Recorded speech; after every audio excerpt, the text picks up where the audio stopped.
Assalamualaikum warahmatullahi wabarakatuh. Innal hamdalillah nahmaduhu wa nasta'inuhu wa nastahdihi wa nastaghfiruh wa natubu ilaihi wa natawakkalu alaihi wa na'udzu billahi min shururi anfusina wa min sayyiati a'malina. Man yahdihillahu fahuwal muhtad wa man yudlil falan tajida lahu waliyyan murshida. Asyhadu an la ilaha illallah wahdahu la syarika lah wa anna sayyidana Muhammadan abduhu wa rasuluh wa safiyyuhu min khalqihi wa habibuh. بلغ الرسالة وأدى الأمانة ونصح الأمة وكشف الغمة وجاهد في الله حق جهاده حتى أتوه اليقين. اللهم صل على سيدنا محمد وعلى آله وصحبه وبارك وسلم. أما بعد. Muslimin muslimat, sahabat pendengar IKIM yang dirahmati Allah, marilah sama-sama kita rafa'kan kesyukuran kehadrat Allah di atas segala nikmat yang Allah Ta'ala kurniakan kepada kita, terutamanya nikmat iman dan Islam. Dan marilah sama-sama kita bersyukur dengan mentaati segala perintah Allah, melaksanakan segala suruhannya dan menjauhi segala larangannya. Mudah-mudahan Allah Subhanahu wa Ta'ala sentiasa memberikan taufik dan hidayah kepada kita, memberikan kita ketenangan hati dan kecerahan minda dalam kita berusaha memahami ayat-ayat Allah Subhanahu wa Ta'ala.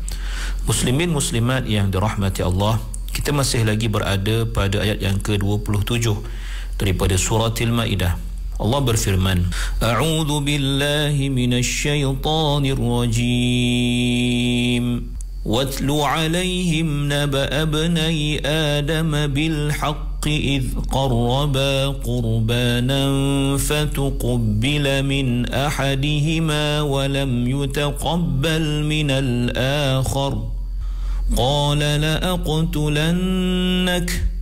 قال إنما يتقبل الله من المتقين. Yang bermaksud, dan bacakanlah wahai Muhammad sallallahu alaihi wasallam kepada mereka kisah mengenai dua orang anak Adam, iaitu Habil dan Qabil, yang berlaku dengan sebenarnya, iaitu ketika mereka berdua mempersembahkan satu persembahan korban untuk mendampingkan diri kepada Allah. Lalu diterima korban salah seorang di antaranya, iaitu Habil, dan tidak diterima korban dari yang lain, yakni Qabil. Berkata Qabil, sesungguhnya aku akan membunuhmu. Habil menjawab, hanya saja Allah menerima korban dari orang-orang yang bertakwa. Muslimin muslimat yang dirahmati Allah Subhanahu wa Ta'ala, ayat ini mengisahkan tentang peristiwa benar yang berlaku di antara Qabil dan Habil, yang mana Qabil dan Habil telah melakukan suatu kaedah untuk menentukan siapakah yang akan layak untuk berkahwin dengan kembarnya si Qabil. Lalu apa yang berlaku ialah Allah menerima korban Habil dan tidak menerima korban Qabil. Maka Qabil merasa tidak puas hati, lalu mengatakan, dan dirakamkan dalam ayat ini, dia mengatakan, qala la aqtulannak. Berkata Qabil sebagai janji kepada saudaranya, kepada adiknya Habil, aku akan membunuhmu disebabkan korbanmu telah diterima sedangkan korbanku ditolak. Dan kita lihat bagaimana seorang abang atau seorang saudara yang zalim ini telah sanggup berjanji untuk membunuh saudaranya sendiri, sedangkan pembunuhan itu merupakan dosa yang sangat besar di sisi Allah Subhanahu wa Ta'ala. Tanpa sebarang pertimbangan melihat kepada persaudaraan atau hubungan adik-beradik di antara mereka, dan tanpa mengambil berat tentang betapa pembunuhan itu atau perbuatan menumpahkan darah itu merupakan suatu yang sangat keji di sisi Allah Subhanahu wa Ta'ala. Dan apa yang pasti yang membawa kepada kesanggupan Qabil untuk membunuh Habil ialah yang dinamakan sebagai al-hasad, atau kita panggil sebagai dengki. Kedengkian yang tidak dapat lagi ditahan oleh Qabil, kerana bukan sahaja kerana korban yang diterima Allah, korban Habil yang diterima Allah, tetapi kerana ia terlepas ataupun tidak dapat mengahwini kembarnya sendiri. Dan keseriusan Qabil untuk membunuh ini digambarkan melalui kalimah la aqtulannak pada lam di awal, perbuatan ataupun di awal kata kerja itu, dan nun at-taukid ats-tsaqilah pada kalimah atau pada huruf nun di situ, maka ia bermaksud, demi Allah aku pasti akan membunuhmu wahai Habil, kata Qabil, kerana atau disebabkan kurbanmu diterima. Maka Allah Subhanahu wa taala dalam ayat ini memperihalkan kepada kita bagaimanakah jawapan ataupun reaksi saudara yang hendak dibunuh itu. Lalu dia berkata, innama yataqabbalu Allahu minal muttaqin.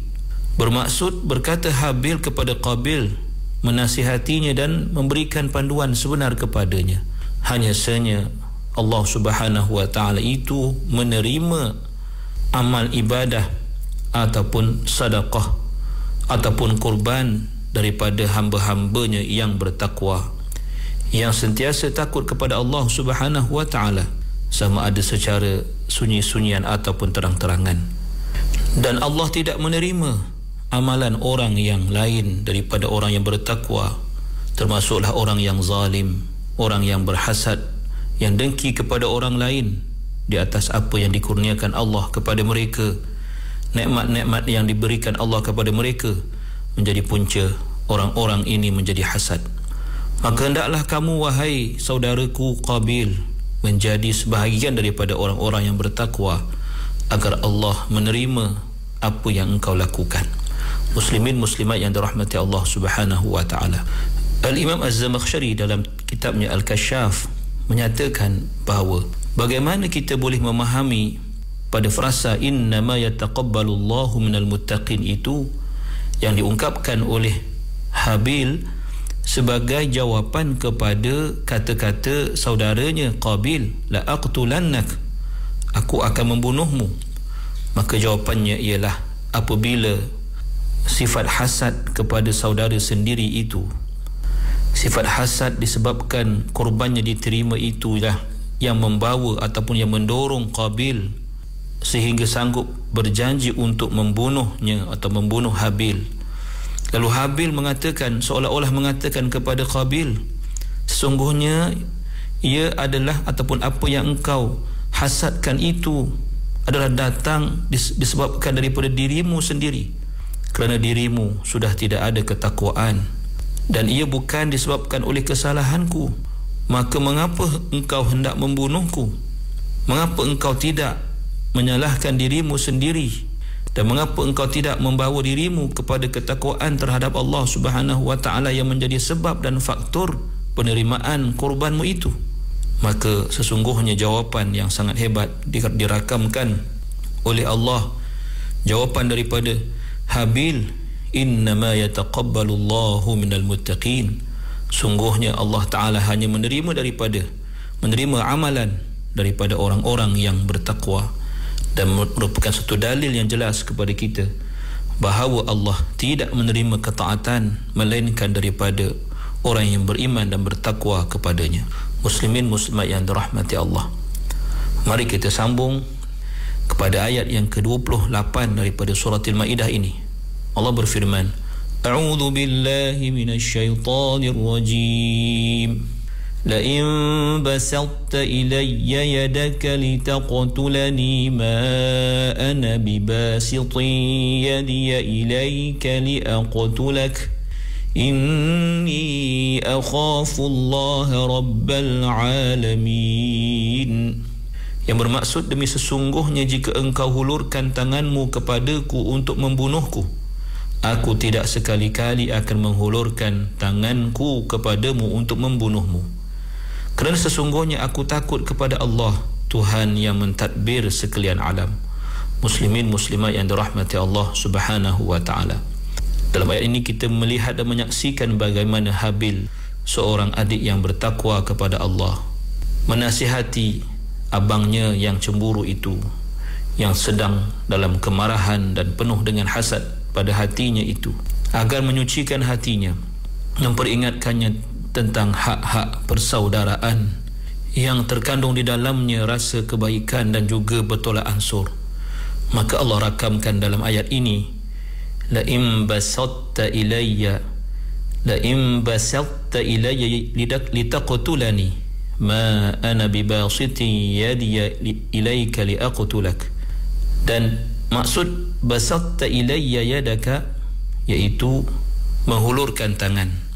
Jadi maksudkan menghulurkan tangan di sini ialah melakukan kezaliman atau dalam erti kata membunuh.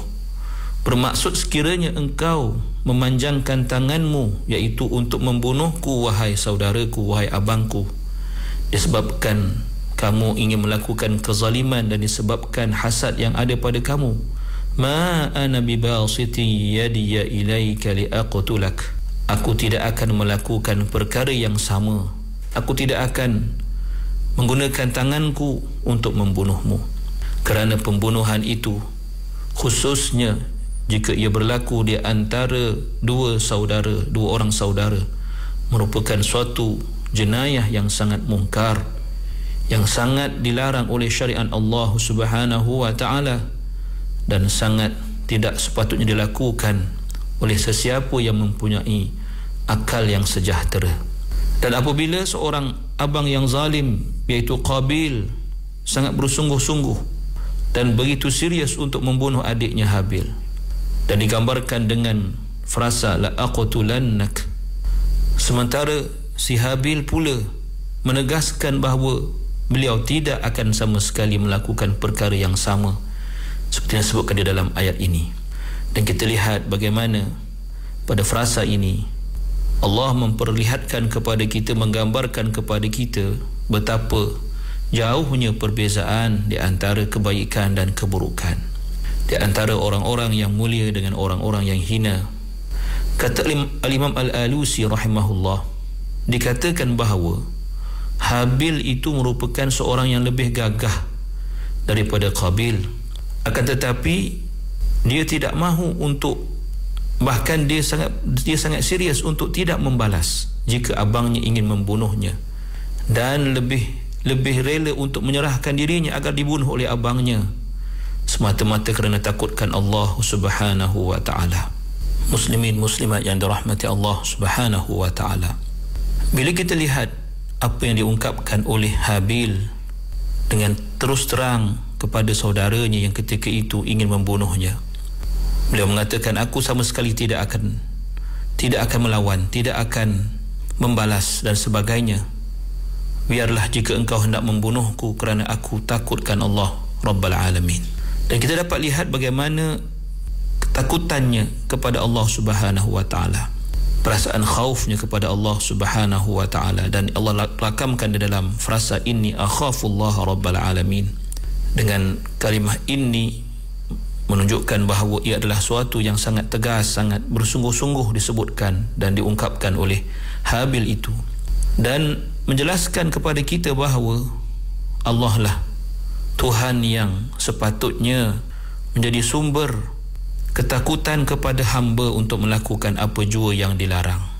Dan apatah lagi disebutkan inni akhafullah Rabbal Alamin, Allah sebagai Tuhan sekalian alam, yang mencipta alam ini, yang mentadbir alam ini, yang maha berkuasa atas segalanya, yang menentukan dan menetapkan bahawa pembunuhan itu adalah suatu yang keji, maka seharusnya dan sewajibnya aku sebagai hamba Allah, kata Habil, takut kepada Allah Ta'ala sahaja dan tidak takut kepada ancaman yang engkau sedang berikan atau hadapkan kepadaku wahai abangku sendiri Qabil. Maka ini merupakan suatu situasi yang sangat mengajar kita betapa perasaan khauf kepada Allah Subhanahu wa taala itu mengatasi segala ketakutan kepada makhluk, sehingga nyawa itu sanggup dikorbankan demi untuk tidak melakukan kebatilan, demi untuk tidak melakukan perkara yang dibenci oleh Allah Subhanahu wa ta'ala. Aqulu qawli hadha wa astaghfirullahal azim li wa lakum. Wassalamu alaikum warahmatullahi wabarakatuh.